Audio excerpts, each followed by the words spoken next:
Hello అండి, నమస్తే. Welcome to my channel home melodies. ఈరోజు నేను రొయ్యలతో వేపుడు చేస్తున్నానండి. ఇది చాలా చాలా టేస్టీగా బాగుంటుంది, అందరికీ బాగా నచ్చుతుంది. ఇది డ్రైగా కాకుండా వెట్గా ఉంటుంది. ఈ రెసిపీ రైస్లోకి కానీ, బిర్యానీలోకి కానీ, పలావ్లోకి కానీ చాలా చాలా టేస్టీగా చాలా బాగుంటుందండి. ఇది ఒకసారి ట్రై చేశారంటే మళ్ళీ మళ్ళీ ఇలాగే చేసుకోవాలనిపిస్తుంది. చాలా టేస్టీగా అందరికీ బాగా నచ్చుతుంది. ముందుగా అయితే ఉల్లిపాయలని 4 ఉల్లిపాయలని కట్ చేసుకోవాలి. ఒక ప్యాన్ పెట్టుకొని ఆయిల్ అయితే హీట్ చేసుకుంటున్నాను. ఇక్కడ టమాటోస్ని కట్ చేసుకున్నాను. ఇక్కడ రొయ్యల్ని ఉప్పు, పసుపు, నిమ్మరసం వేసుకుని బాగా వాష్ చేసుకోవాలి. ఇప్పుడు పాన్ పెట్టుకొని ఆయిల్ అయితే వేస్తున్నాను. ఆయిల్ హీట్ ఎక్కిన తర్వాత జీలకర్ర, మసాలా దినుసులన్నీ కూడా ఇందులో వేసేసుకోవాలి, వేయించుకోవాలి.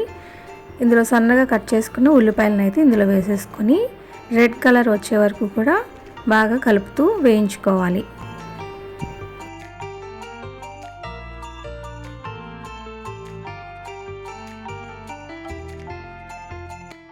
ఇప్పుడు ఉల్లిపాయలు వేగిపోయినాయి కదా, దీంట్లో 2 ఎండుమిరపకాయలను కూడా వేస్తున్నాను. ఇలా కట్ చేసుకొని ఈ ఎండుమిరపకాయలని ఇందులో వేసుకోవాలి. వేసుకొని ఒకసారి బాగా కలుపుకొని వేయించుకోవాలి. ఇప్పుడు ఇలా వేయించుకుంటే 5 మినిట్స్లో వేగిపోతాయి. ఉల్లిపాయలు రెడ్ కలర్ వచ్చేసినాయి కదా, ఇప్పుడు రొయ్యల్ని ఇందులో వేసేసుకోవాలి. ఇలా వేసుకొని బాగా కలుపుకోవాలి. 4 పచ్చిమిరపకాయలని కట్ చేసుకున్న పచ్చిమిరపకాయలని ఇందులో వేసేసుకోవాలి. వేసుకొని బాగా కలుపుకోవాలి. పసుపు కూడా ఇందులో 1 స్పూన్ వరకు పసుపు వేసేసుకొని టమాటో ముక్కలను కూడా ఇందులో వేసేసుకోవాలి. తగినంత సాల్ట్ని కూడా ఇప్పుడు ఇందులో వేసేస్తున్నాను. సాల్ట్ని వేసుకున్న తర్వాత మూత పెట్టుకొని మగ్గించుకున్నామంటే టమాటాలు మెత్తగా మగ్గిపోతాయి. ఇలా ఇందులో వాటర్ అది కూడా బాగా ఇంకిపోయే వరకు కూడా వేయించుకోవాలి. దీంట్లో సరిపడినంత కారం వేసేస్తున్నాను. స్పైసీగా ఉంటే ఈ ఫ్రై బాగుంటుంది. కారం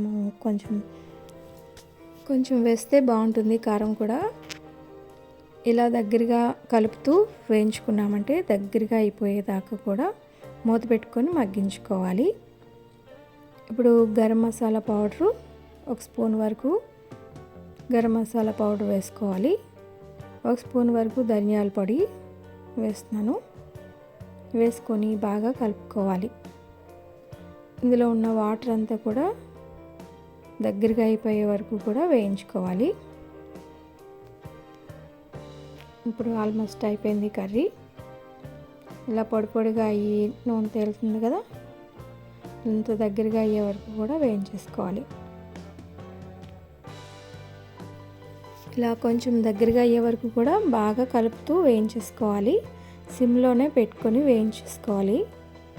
ఇలా పొడి పొడిగా అయ్యే వరకు కూడా దగ్గరగా వేయించేసుకున్న తర్వాత దీంట్లో కొత్తిమీర కానీ కరివేపాకు కానీ చల్లేసుకోవాలి. ఇప్పుడైతే కర్రీ రెడీ అయిపోయింది. చూస్తున్నారు కదా, రొయ్యల ఫ్రై రెడీ అయిపోయిందండి. ఇది చారన్నంలోకి చాలా బాగుంటుంది. ఇంకా పలావ్, బిర్యానీలోకి కూడా చాలా చాలా బాగుంటుంది. ఎమ్మి టేస్టీగా, చాలా టేస్టీగా ఉండే ఫ్రాన్స్ ఫ్రై అయితే రెడీ అయిపోయింది. దీన్ని అయితే సర్వింగ్ బౌల్లోకి అయితే తీసేసుకుంటే ఒకసారి ఇలా ట్రై చేయండి. మీకు ఎలా వచ్చిందో కూడా కమెంట్ చేయండి. వీడియో నచ్చితే లైక్ చేయండి. మీ ఫ్రెండ్స్ అండ్ ఫ్యామిలీతో షేర్ చేయండి. మరిన్ని మంచి రెసిపీస్ కోసం నా ఛానల్ని సబ్స్క్రైబ్ చేసుకోండి. Thank you for watching.